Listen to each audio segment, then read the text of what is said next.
Good morning, students. Welcome in science class, chapter 8 Animals Everywhere. But before that, let me remind you that when chapter 6th I had completed, in last video we had discussed the textual exercise of soil erosion and conservation.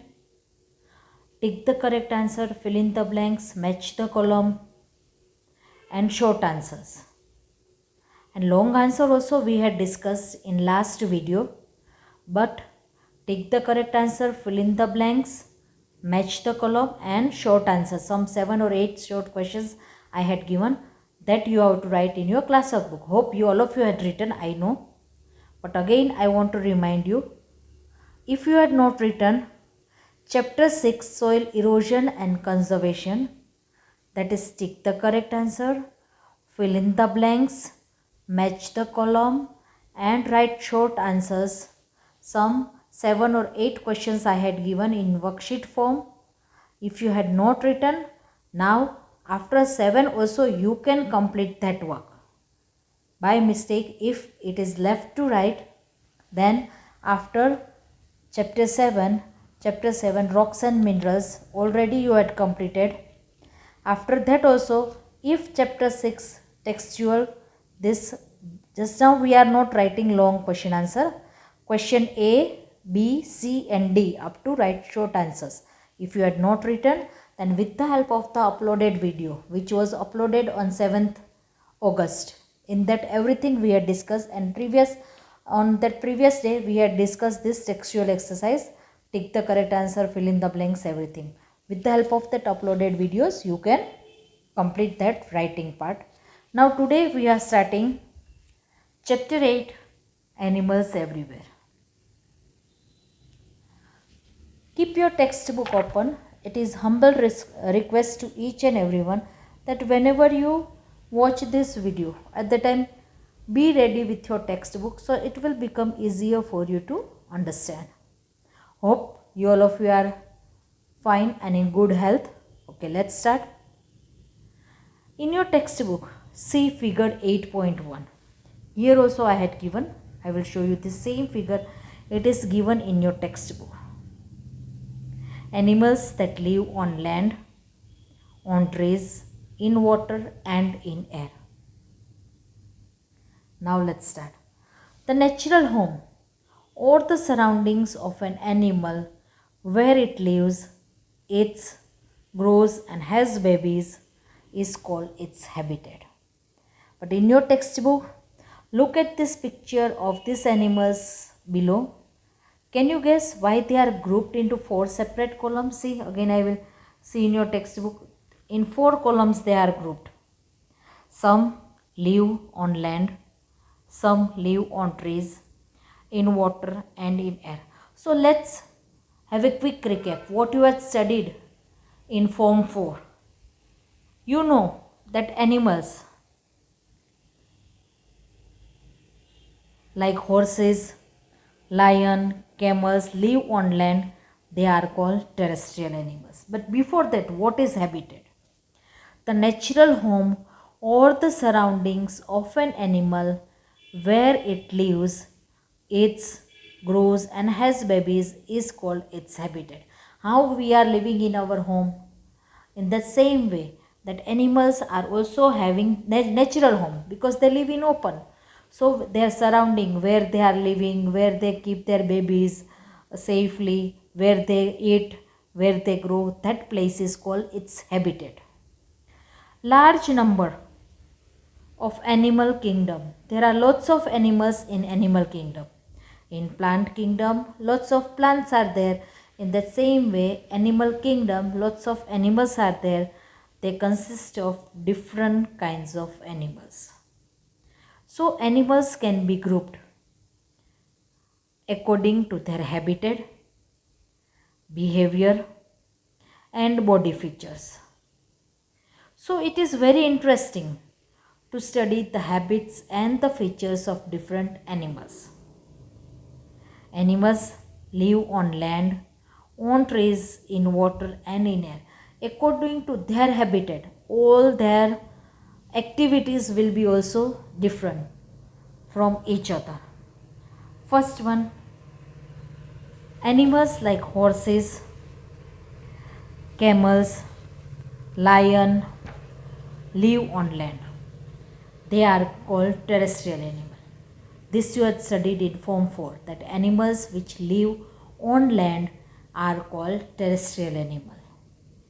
Mostly such animals have legs to move and lungs to breathe. But our next topic will be breathing in animals. In that again, why we had started with this animals which live on land, on trees, in water and in air. Because according to their organs of breathing will be different, their body movement will be also different, their migration will be also different from one place to another. So before that we have to study this terrestrial animal, means animals which live on land are called terrestrial animal. Second, animals that live in water are called aquatic animals.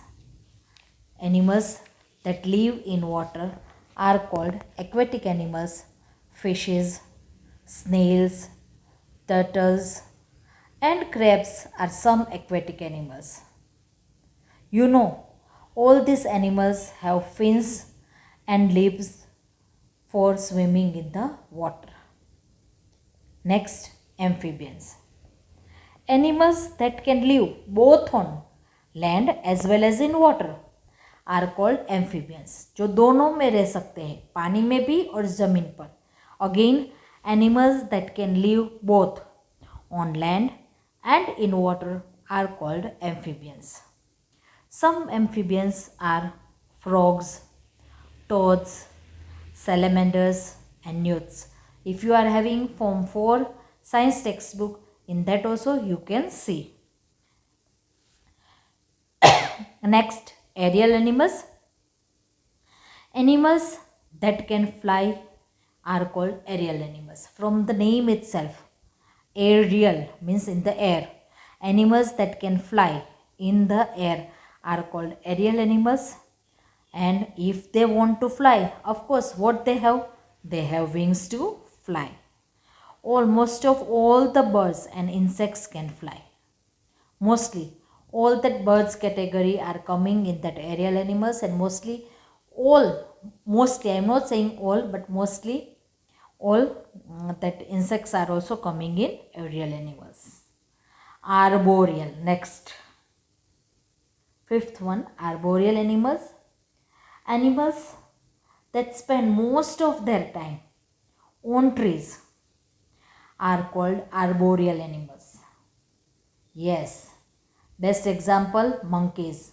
Monkeys are mostly living on trees. Then tree lizards. Then squirrels are the some examples of arboreal animals. So now you know. Again I will show you this figure that here 4 groups are only given. Animals that live on land, you know, they are known as terrestrial animal. Animals which live on trees are called arboreal animals. Animals that live in water are called aquatic animals. Animals that live in air are called aerial animals. And 1/5 category we are adding from our side, that animals which can live on both on land as well as in water are called amphibians. So students, again you have to recollect all that what you had studied in Form 4.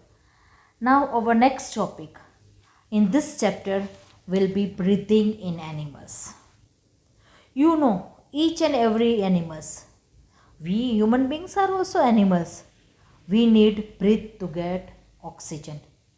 For the breathing purpose, oxygen is very, very, very necessary. Oxygen burns the food within their bodies. In the animal bodies, oxygen burns the food. And from this burnt oxygen, from this burnt food, they releases the energy, and this energy they use for the various activities. Animals get their supply of oxygen from their surroundings. Land animals, they breathe in oxygen from the air.